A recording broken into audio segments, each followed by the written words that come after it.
Jerry sok tahu. Kali ini dia bener-bener sok tahu. Sok taunya ngajak temen sama ngajak istrinya lagi.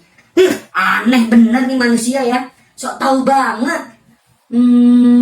Apa sih yang disok tahuin oleh Jerry? Yuk kita bahas.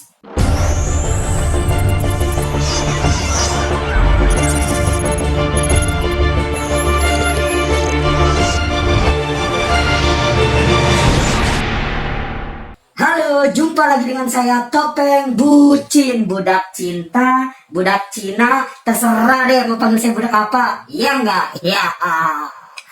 Sorry, sudah hampir seminggu saya tidak upload video terbaru karena jujur sih ada yang ngancem-ngancem di DM. Yang ngancem-ngancem di DM tuh kalau saya sendiri sih nggak apa-apa, tapi dia bawa anak, bawa istri saya. Saya kan paling nggak suka kalau keluarga saya diikut campuri. Ya nggak? Ya nggak sih? Keluarga nggak usah diikutin dong. Kalau masalahnya sama saya, ya sama saya aja. Ngapain bawa keluarga? Keluarga saya kan nggak salah. Tapi bukan itu yang saya mau bahas. Kali ini saya akan membahas tentang jaring SID. Kutarok sete. Jaring Superman is dead. Tatonya banyak, funky ya kan, anak punk keren. Punya restoran, punya bar, punya penginapan, punya distro, brand ambassador sepatu keren. Apa sih yang nggak dipengenin setiap musisi? Udah jadi rockstar tuh Jering. Tapi kali ini dia sok tahu. Banyak sih yang bilang ke saya bahwa Jering itu sok tahu. Sok taunya apa sih? Nih saya kasih unjuk. I believe in Siti Fadila.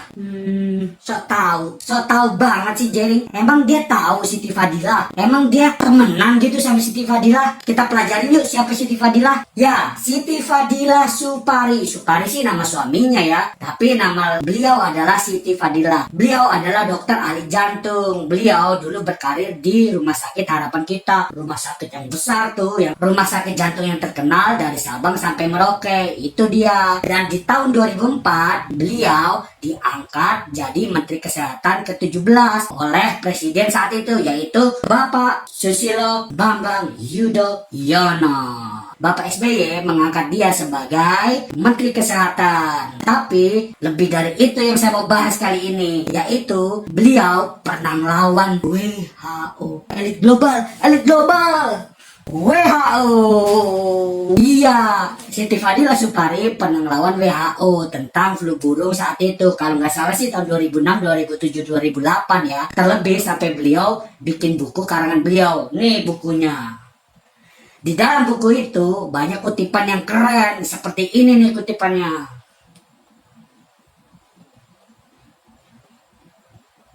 Nah, kutipan itu dianggap melawan WHO. Takut, tapi kita nggak harus takut. Dia justru keren. Beliau membongkar sesuatu yang dirasanya itu suatu penjajahan, suatu akal-akalan organisasi dunia terhadap negara-negara miskin dan negara-negara berkembang seperti Indonesia.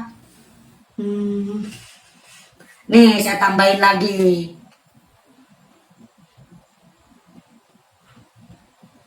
Saya rasa kalian udah baca.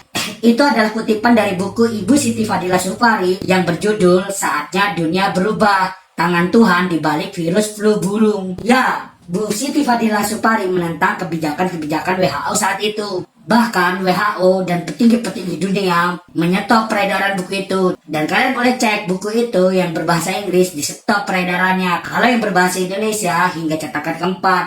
Buku itu berisi ungkapan-ungkapan dari Ibu Siti Fadila Supari dan ketidakpuasan Ibu Siti Fadila Supari terhadap kepemimpinan WHO saat itu. Intinya apa sih buku itu? Intinya dari buku itu adalah Ibu Siti Fadila Supari membongkar hal yang sangat besar, yaitu permainan antara WHO dan petinggi-petinggi dunia terhadap vaksin yang akan dijual. Yang mengherankan adalah vaksin itu dibuat negara-negara yang justru malah tidak terkena virus, tetapi vaksin itu akan dijual ke negara-negara yang mengalami virus flu burung. Tapi anehnya virus flu burung kebanyakan menyerang negara miskin dan negara berkembang yang dijadikan market untuk penjualan vaksin. Di sini sih benar-benar menggugah selera ya. Kalau kalian baca buku itu, jiwa kedaulatan kalian mungkin seperti Ibu Siti Fadila Supari. Mungkin itu yang dikatakan Pak Karno neokolonialisme. Iya nggak sih? Iya nggak? Ya kalau saya sih iya. Coba deh kalian cari buku itu. Semoga masih ada yang punya. Dan semoga masih ada yang menjual. Ya nggak? Saya saranin sih kalian membaca buku itu. Buat nambah wawasan. Betul nggak? Betul nggak? Betul nggak? Iya nggak sih? Intinya, Ibu Siti Fadila Supari adalah putri bangsa yang saat itu jadi Menteri Kesehatan melawan hal yang tidak tepat untuk negaranya, yaitu negara Indonesia. Saya sih apresiasi ya, keren, 2 jempol buat Ibu Siti Fadila Supari. Tetapi beliau mengatakan hal yang sangat menarik saat itu diwawancari oleh Deddy Corbuzier. Kalimat itu adalah, saya tidak salah tetapi saya kalah. Cukup ngeri ya dengernya ya. Masa sih? Cukup wow ya dengarnya, apalagi dia bilang seperti ini. Lebih baik jadi harimau 1 hari daripada jadi kambing seumur hidup. Kambing? Inti dari Ibu Siti Fadila Supari, kalau kita nggak mau berpikir ribet, kalau kita nggak mau berpikir pusing, intinya adalah Ibu Siti Fadila Supari itu out of the box, anti mainstream. Dia melawan organisasi yang menguasai kesehatan dunia, dan dia terbukti benar dan berhasil. Apresiasi nggak sih? Apresiasi banget. Itu baru putri Indonesia, Sri Kandi Indonesia. Semoga sih pimpinan-pimpinan saat ini, entah itu daerah, provinsi, negara, yang memimpin kita mempunyai jiwa patriotik, bahwa kita negara berdaulat, bahwa kita negara kesatuan Republik Indonesia yang tidak bisa disetir siapa saja. Yakin nggak kita berdaulat? Kita harus meyakini kita berdaulat, kita tidak bisa disetir siapa saja. Semoga ya apa yang menjadi buah pemikiran Ibu Siti Fadila Supari bisa mendarah daging di kita semua para milenial. Setuju? Setuju? Setuju nggak sih? Setuju nggak sih? Setuju nggak sih? Nah, di sini sesuai judul saya, kalian bisa menelaah, kalian bisa cari tahu sendiri siapa sih Ibu Siti Fadila Supari sampai begitu hebatnya beliau. Kalian cari sendiri deh, pakai smartphone kalian, pakai apapun yang berkaitan dengan beliau. Pasti banyak yang positif.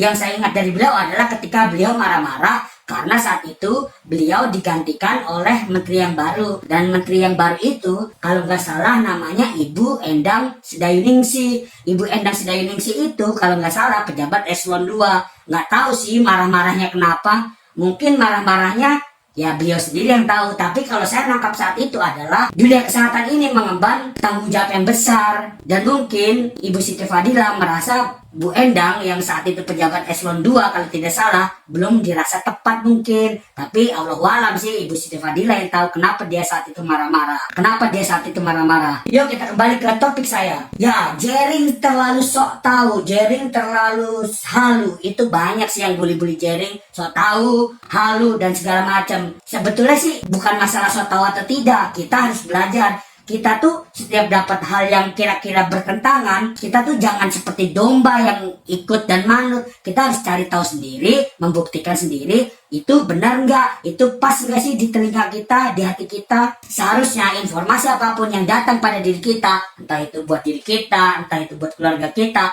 entah itu buat negara kita harus cari tahu itu tepat nggak sih buat hati kita, itu tepat nggak sih buat diri kita, dan yang pasti itu tepat nggak sih buat negara kita, iya nggak sih? Nah, dari sini Jering saya anggap terlalu sok tahu. Iyalah, Jering terlalu sok tahu karena anak muda saat ini kebanyakan tidak mau tahu. Padahal hal-hal yang perlu diketahui itu banyak sekali. Tetapi banyak anak muda ini banyak hanya ikut-ikutan, banyak hanya ikutin tren. Iya nggak sih? Ya saya sih nggak mau tahu, itu urusan mereka. Tapi kalau anak muda satu aja begitu, dua begitu, dan seterusnya, kita mau jadi apa di tahun 2030? Mungkin bubar nanti seperti Pak Prabowo yang waktu itu bilang. Tapi semoga tidak ya. Bersama kita kuat, kuat kita bersinar. Yakin gak sih? Oke deh, semoga video saya kali ini bisa menjadi tuntunan yang baik, bahwa setiap informasi yang kita dapat itu tidak seharusnya kita telan mentah-mentah. Kita harus kunyah-kunyah, kita harus campuri gula, kita harus campuri garam, biar tahu rasanya lengkap, dan biar tahu rasanya tepat di hati kita. Jangan asal terima deh. Semua informasi yang datang di telinga kita, di mata kita, harus kita telah baik-baik dan tidak menjadi hal yang buruk bagi diri kita. Setuju gak sih? Semoga negara kita bisa melewati situasi darurat ini. Yakin? Kita harus yakin. kamu, siapapun kamu, kita harus bersama-sama membangun bangsa ini dari hal-hal terkecil deh. Kita nggak usah ikut-ikutan yang tidak baik. Setuju nggak sih? Saya ingatkan sekali lagi ya, kembali kepada Jering. Jering sok tahu. Karena yang lain tidak mau tahu, Jering tahu. Ya, sebetulnya yang salah kita sih, kita tidak cari tahu. Kita main gampang bully orang. Oh, Jering sok tahu konspirasi, kontrasepsi. Banyak yang memplesetkan itu. Oke lah, mungkin kalian menganggap Jering ini hanya anak band, anak punk yang tidak tahu hal apapun. Sebenarnya kita nggak boleh ngejudge seperti itu. Kita harus cari tahu. Bahkan seorang menteri sendiri loh, menteri kesehatan, dokter, pernah mengatakan bahwa ada virus yang hanya sebuah konspirasi. Ya walaupun itu saat itu bukan virus corona, tetapi virus flu burung. Di sini poinnya kalian tahu nggak sih? Kita tuh gini. Poinnya tuh gini. Banyak yang menjudge Jering bahwa Jering itu halu, bahwa Jering itu sok tahu dan memplesetkan konspirasi, kontrasepsi, elit global.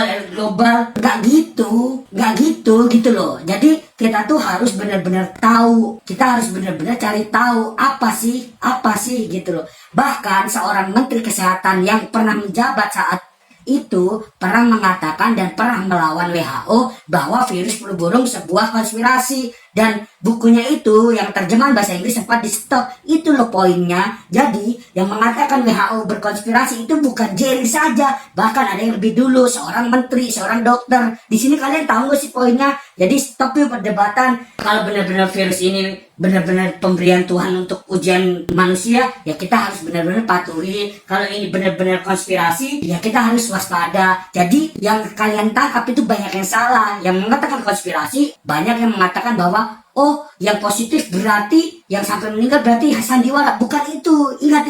Ini kalian harus pahami. Pahami adalah gini, yang menganggap virus corona konspirasi adalah bukan virusnya itu bohongan, bukan virusnya itu bercandaan, bukan korban yang meninggal karena virus corona ini adalah sandiwara. Tapi gini, yang menganggap konspirasi adalah seperti ini nih. Virus itu betul apa adanya. Virus itu betul adanya, tetapi virus ini sebuah konspirasi, yaitu konspirasi elit global. Jadi virusnya itu betul, tetapi ada konspirasi di balik ini semua. Jadi apa sih kewaspadaan? Kita mewaspadai penyakitnya, kita mewaspadai virusnya, tetapi kita juga harus waspada. Apakah ada udang di balik batu atas virus ini? Paham gak sih kalian? Capek saya, saya mau makan, mau tidur. Sampai jumpa lagi dengan saya, Topeng Bucin, budak cinta, budak Cina, terserah panggil saya budak apa. Iya nggak? Salam luar biasa.